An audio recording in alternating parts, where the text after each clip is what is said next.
한 심리학을 전공한 교수가 방송에 나와서 이런 제목으로 강의를 했습니다. 행복하고 싶다면 행복한 사람 옆으로 가라 라고 하는 그런 제목입니다. 우리의 환경 중에서 우리의 사람 인생 중에 가장 강력한 영향을 미치는 것이 무엇인가? 바로 그것이 우리 주변에 있는 사람이라는 것입니다.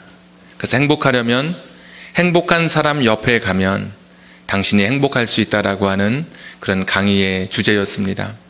그러면서 근거로 든 그 책이 있는데 그 책이 조금 더 우리에게 많은 성찰을 가져다 줍니다. 하버드 대학의 2명의 교수가 연구해서 영어로는 connected, 연결되어 있다, 관계되어 있다.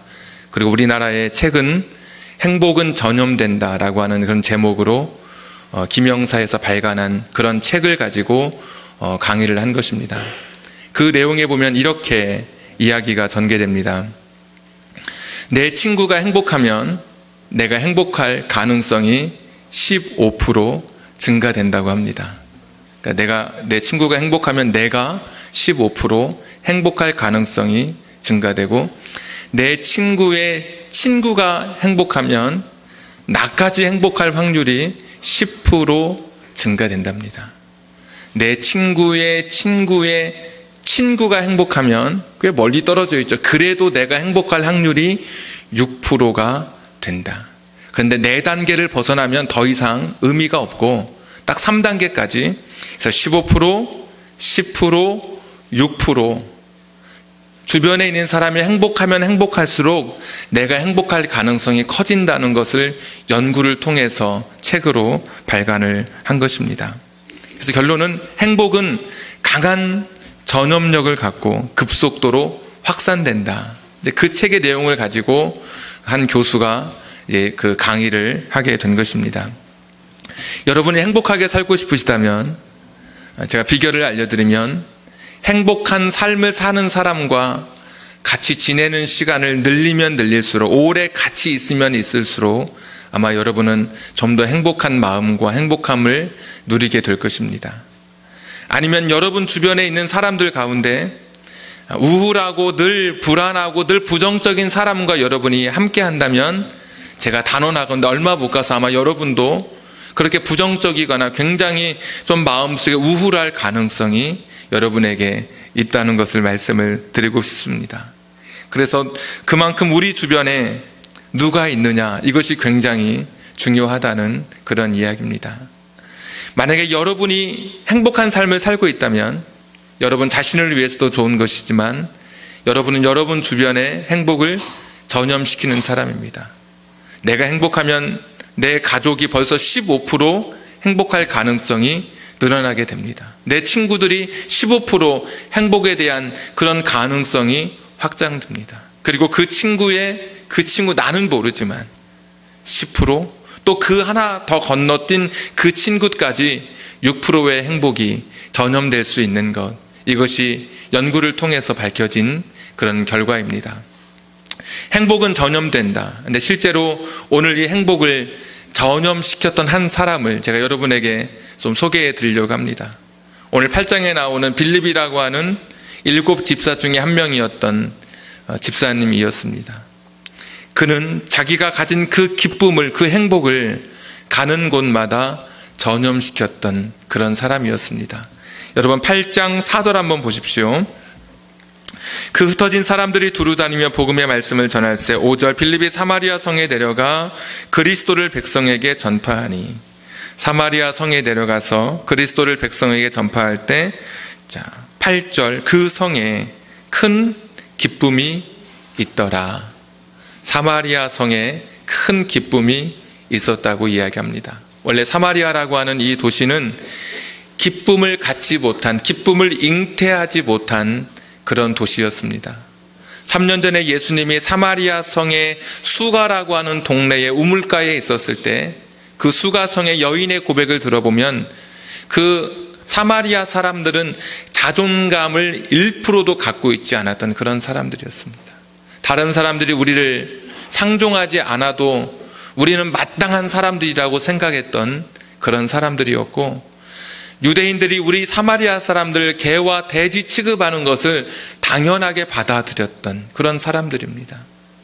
아수르의 군대가 쳐들어올 때 약 한 700년 전, 그러니까 이 성경 시대의 700년 전에 아수르의 군대가 쳐들어올 때 결혼을 순수 혈통으로 결혼하지 않고 이방인과 섞이게 되면서 하나님의 백성 안에 들어오지 못하는 그런 사람들로 이 사마리아 사람들이 낙인 찍히게 되었습니다.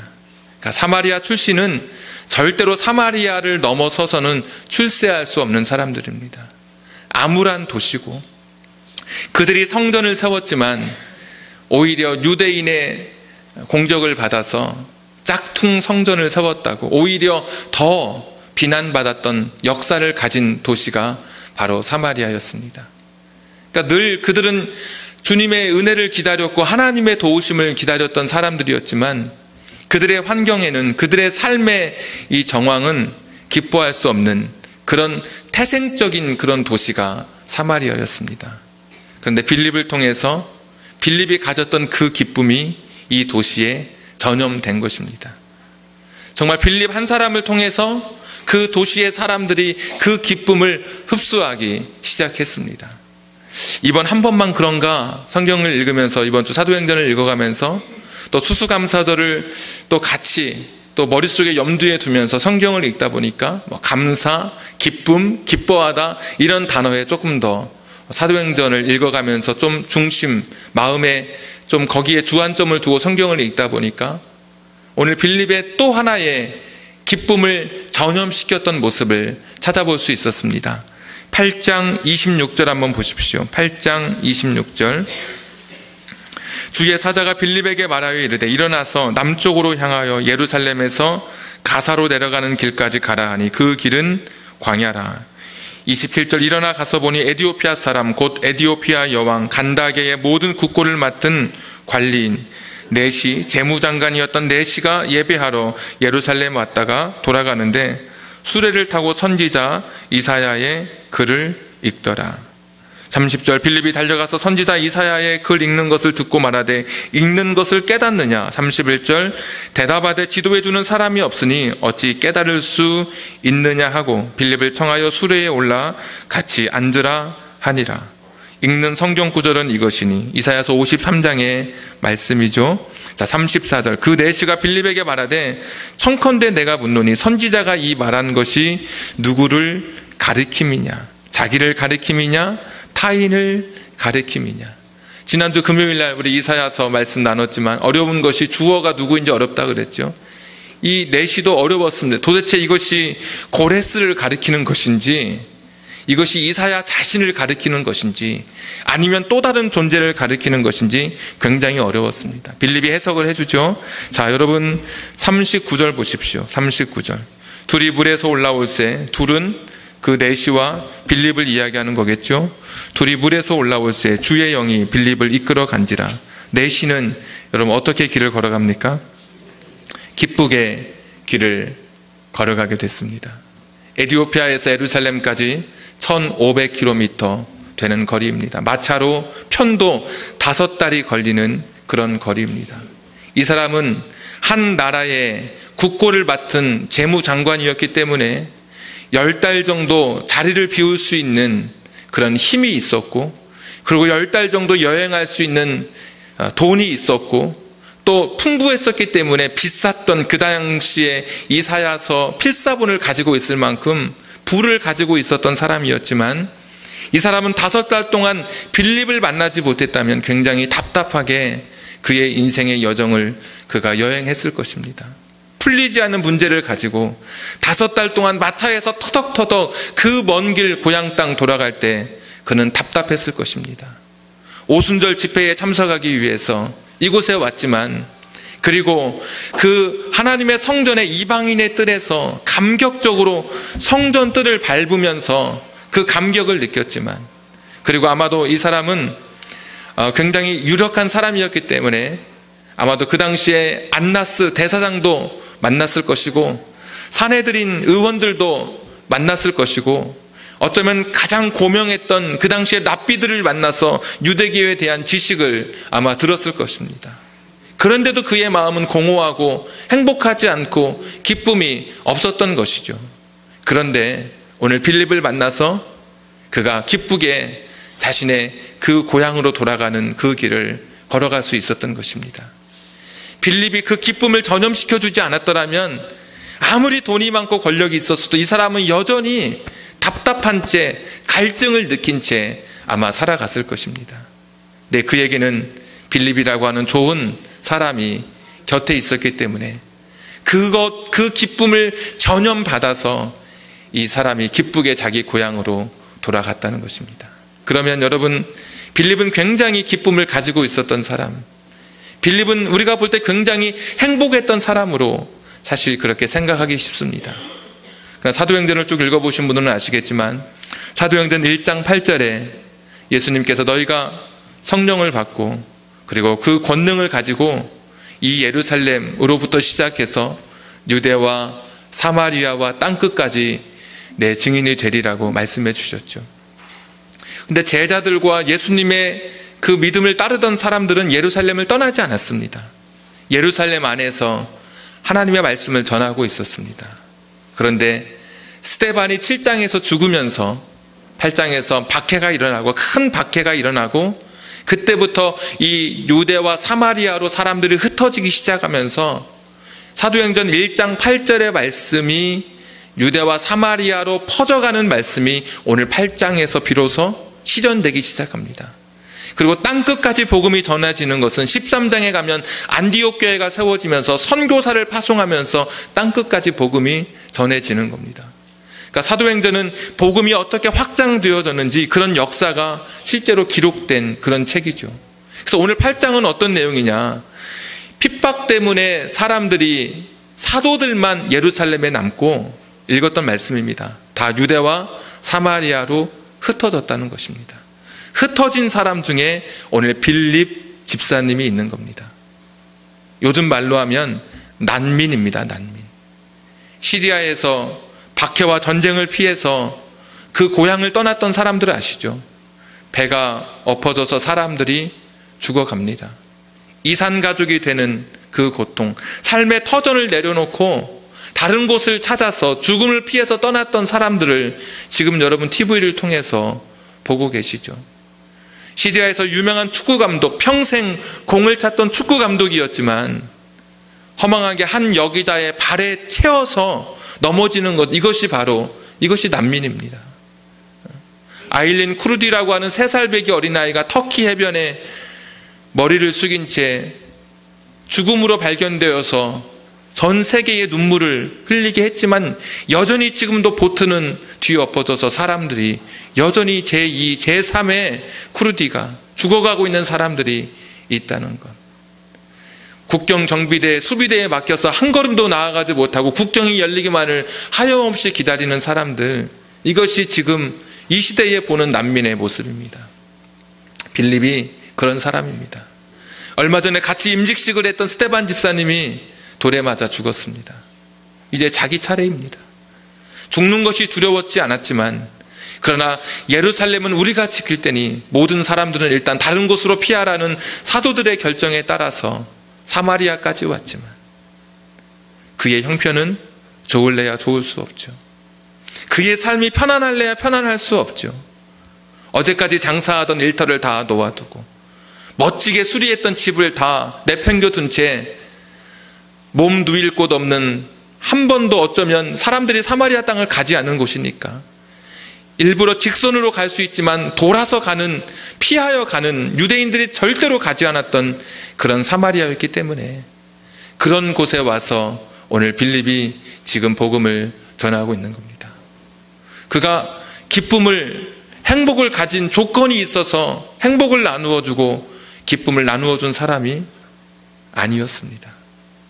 환난을 피해서 그 눈물과 그 고통의 시간 속에 사람들이 아우성치는 그 절망의 순간 속에서도 그는 기쁨을 전염시킬 수 있는 그런 사람이었다고 하는 것입니다. 기쁨의 근원이 어디에 있는가? 여러분 읽어보셨지만 4절 5절에 보시면 예수님이 그의 안에 있었습니다. 예수님을 전하고 있습니다. 그리고 12절에 가시면 하나님의 나라와 예수님의 이름을 전파했다고 이야기하고 있습니다. 그는 하나님의 나라를 가슴속에 담고 살았던 그런 사람이었습니다. 이 세상에 빼앗을 수 없는 하나님이 주시는 평화와 기쁨을 간직한 채 그렇게 살아가는 사람이었습니다. 이 세상에 구원 얻을 만한 이름을 주신 일이 없다던 그 예수님의 그 이름 외에는 그 어떤 것도 구원이 될 수 없다던 그 이름을 소유하고 간직한 사람이 바로 빌립이었습니다. 그는 자기가 가진 것을 내 앞에 닥쳐진 환경 때문에 자기가 가진 그 소중하고 그 위대한 것을 잃어버리거나 그것을 가볍게 여겼던 사람이 아니었습니다. 내가 만난 하나님, 나를 다스리시는 하나님, 내 인생 속에 내 주인이 되신 그 예수님, 그분과 함께 살아갈 때 그는 감출 수 없는 기쁨과 감사와 행복을 가지고 살아갔던 사람이고, 이 사람 곁에 있는 사람들은 그 사람을 통해서 정말 그 기쁨과 감사를 옆에서 느끼고 전염받았던 그런 빌립의 삶이었던 것을 오늘 보게 됩니다. 혹시 여러분 주변에 여러분 때문에 행복하신 분이 계십니까? 여러분 주변에 여러분 때문에 기쁨을 전염받은 분이 계십니까? 없다면 오늘 이 말씀 앞에 감사하기 전에 먼저 회개할 수밖에 없는 저희들이죠. 아니, 내가 하나님 나라를 살아갔다면, 예수님이 정말 내 인생의 주인인 것을 고백하고 산다면 환경이 어찌할 수 없는 그런 내 삶의 기쁨과 감사가 내 삶으로 드러나야 되지 않겠습니까? 빌립은 그렇게 살아간 것입니다. 세상의 가치관으로 자기 인생을 재단하거나 세상의 환경으로 자신의 감사를 갉아먹지 않았습니다. 그 어떤 것도 빼앗을 수 없는 내 믿음, 이 신앙을 붙들고 이 세상의 모든 것을 초극할 수 있는, 초월할 수 있는 신앙의 정수를 저와 여러분에게 보여주고 있습니다. 지난주 말씀과 연결시켜 보면 푸시케의 삶 속에서 흔들리는 갈대처럼 인생을 살지 않고 영생을 주신, 오늘 새로운 질적인 삶의 변화를 주신 이 조회의 삶을 붙들고 그는 살았던 사람, 바로 이 사람이 빌립이었습니다. 빌립은 8장에서 사라지고 나중에 21장에 한 번 더 등장합니다. 어떤 모습으로 등장하냐면 바울이 전 세계를 여행하면서 복음을 전하다가 나중에 예루살렘으로 다시 돌아가겠다는 그런 선언을 합니다. 제자들이 말리죠. 환난과 핍박이 있을 것이라고 사람들이 예언하기 시작합니다.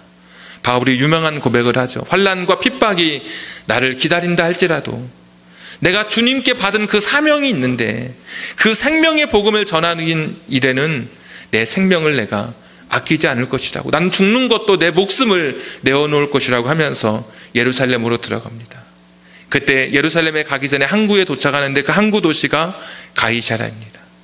가이사랴에서 며칠 마음을 추스리고 예루살렘으로 올라가는데 그때 가이사랴의 한 집에 머물게 되는데 그 집이 빌립의, 오늘 여기 나오는 빌립 집사님의 집이었습니다.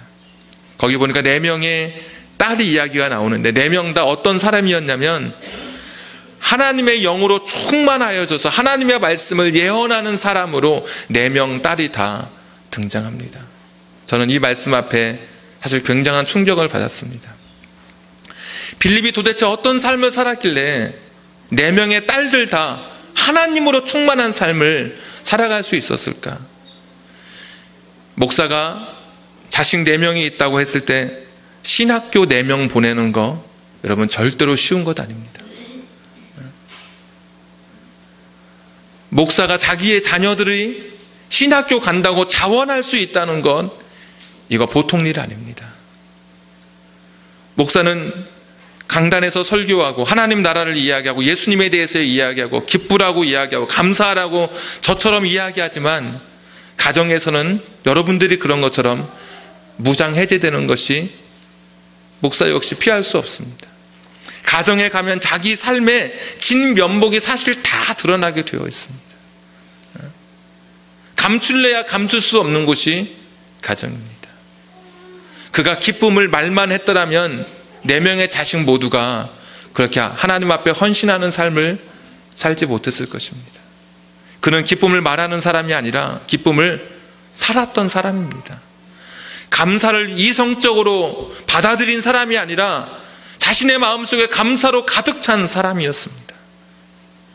그가 사람들 앞에, 대중 앞에 섰을 때만이 아니라 자기의 가정에 돌아갔을 때에도 그는 감사, 기쁨, 행복 그 자체를 소유하고 그 삶을 살아갔었기 때문에 그의 사랑하는 자녀들 4명 모두가 하나님 말씀에 충만하여져서 하나님과 늘 교통하면서 하나님의 말씀을 대언할 수 있는 그런 예언자의 삶을 살아간 것입니다. 제가 아무리 여러분에게 말로 설명한다고 여러분이 의지적으로 어떤 이성적으로 판단하고 결정할 수 있겠습니까? 100마디 말보다 삶으로 보여주는 것이죠. 여러분이 여러분의 자녀들에게 교육할 때 그 어떤 말보다도 나의 진실한 내 삶의 행동이 우리 자녀들에게 굉장한 그 메시지를, 그가 평생 잊을 수 없는 말씀을 주는 것 아니겠습니까? 아이들은 우리의 입술의 말을 보는 것이 아니라 우리의 등을 본다는 말이 있습니다. 부모가 하는 것을 뒤에서 물끄러미 바라보고 그것을 배워가는 것이죠. 빌립은 그런 삶을 살았습니다. 환경에 좌우되지 않는, 환경을 넘어서는 감사와 행복을 가졌던 사람이 빌립이었습니다. 가는 곳마다 이 기쁨을 감염시킵니다. 우울한 도시, 잿빛 도시 사마리아 성을 기쁨으로 밝은 색으로 채색시키는 그 감염의 은혜를 끼치더니 돈 많고 권력이 있었던 장장 5달을 목마른 갈증 속에 살아가야 할 그 사람에게도 자기가 가진 기쁨을 전염시켰던 그런 사람이었습니다.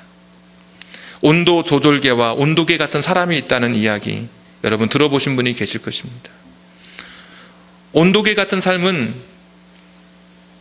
이 주변의 날씨가 올라가면, 기온이 올라가면 같이 올라갑니다. 주변의 분위기가 막 가열되고 주변의 온도가 막 흥분되면 자기도 같이 흥분되고 자기도 같이, 그래서 사람들에게 상처를 주기도 합니다. 반대로 기온이 떨어지면 온도계는 내려가는 거죠. 그러면 자기도 우울해지고 자기도 부정적이 돼버리는, 환경이 어려우면 자기도 같이 다운돼가지고 말 붙이기도 어려운 그런 모습으로 서 있는 온도계 같은 사람이 있습니다. 그런가 하면 온도 조절계 같은 사람이 있습니다. 자기가 온도를 올리는 거예요. 지금 굉장히 막 분위기가 가열되고 사람들이 흥분되어 있으면 온도계를 탁 낮추는 거예요. 그래서 사람들의 마음속에 평화가 임하도록, 사람들의 마음이 가라앉도록, 온유의 삶을 살도록 그렇게 맞춰주는 사람이 있습니다. 반대로 온도가 떨어져가지고 너무 썰렁하면, 낙심되고 절망되어 있으면 자기가 온도 조절기의 온도를, 기쁨의 온도를 올리고 행복의 온도를 올리고 감사의 온도를 올리는 거예요. 그래서 사람들에게 이걸 전염시켜 가는 거죠. 빌립은 온도 조절기의 삶을 살아간 사람입니다. 굉장히 썰렁하고 굉장히 환난 중에 있었지만 자기가 그 온도를 높여요. 그래서 사람들에게 그 따뜻한 기쁨의 온기를 전달해 주고 있는 것입니다.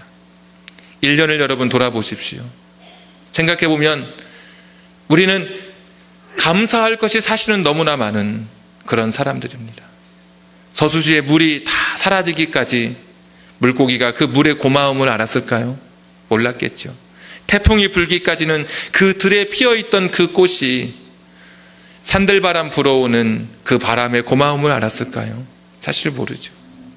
아직 우리가 더 많이 잃어버리지 않았기 때문에 지금 내게 주신 감사를 아직 헤아리지 못해서 그렇지, 지금까지도 하나님이 여기까지도 인도해 주신 그 은혜를 생각할 때 사실 너무나 감사한 것이 많은 사람들입니다. 제일 어려운 수학이 감사를 헤아리는 것이라고 제가 늘 말씀드리죠. 가장 어렵거든요. 근데 이미 우리에게 너무나 많은 감사를 하나님이 주셨습니다. 햇빛 내려지는 뜨거운 여름날에도 어떤 사람은 그늘을 찾아요. 온 천지가 뜨거운 태양빛이 내려지는데 도로교통 표지판 거기에 딱 자기 얼굴을 맞추고 전봇대에 얼굴을 맞추고 그늘을 찾아요. 감사할 것이 온 천지인데 아직도 어떤 분들은 어쩌면 불평과 원망과 내 인생의 어려운 것들만 찾아서 어쩌면 오늘도 하나님 앞에 투정 부리는 분이 계신지 모르겠어요. 조금만 여러분 각도를 바꿔보십시오. 조금만 한 걸음 옆에 서보십시오. 은혜의 햇살이 저와 여러분을 비추고 있어요. 거기에 내 눈물도 마르게 다 닦아버리고 내 슬픔도 은혜의 햇살에 비추어 쾌쾌 묵은 것들 다 내어놓아 그 여름에 옷 같은 거, 이불 같은 거 뜨거운 햇빛에 말리듯이 내 안에 해묵었던 감정들, 해결되지 않았던 그 옛날에 가졌던 그 악한 쓴뿌리들 다 내어놓고 하나님의 햇살에 내 삶을 온기를 드러내고 그 기쁨과 감사를 우리가 고백해 가야 되는 것이죠. 오늘 추수감사절, 저는 여러분 때문에 여러분의 주변의 사람들이 아까 15%라고 이야기했는데 15% 이상 더 기쁨을 여러분이 감염시킬 수 있는 그런 사람이 되기를 바랍니다. 여러분 때문에 여러분의 친구의 친구가 또 10%, 그 친구의 또 그 친구가 6%, 계속해서 나 때문에, 내가 가진 감사 때문에, 내가 가진 이 기쁨 때문에 다른 사람에게 이것을 나누어 줄 수 있는 여러분 되기를 주님의 이름으로 축복하고 부탁드립니다. 우리 찬송가 같이 우리 부르시겠습니다. 찬송가 590장입니다.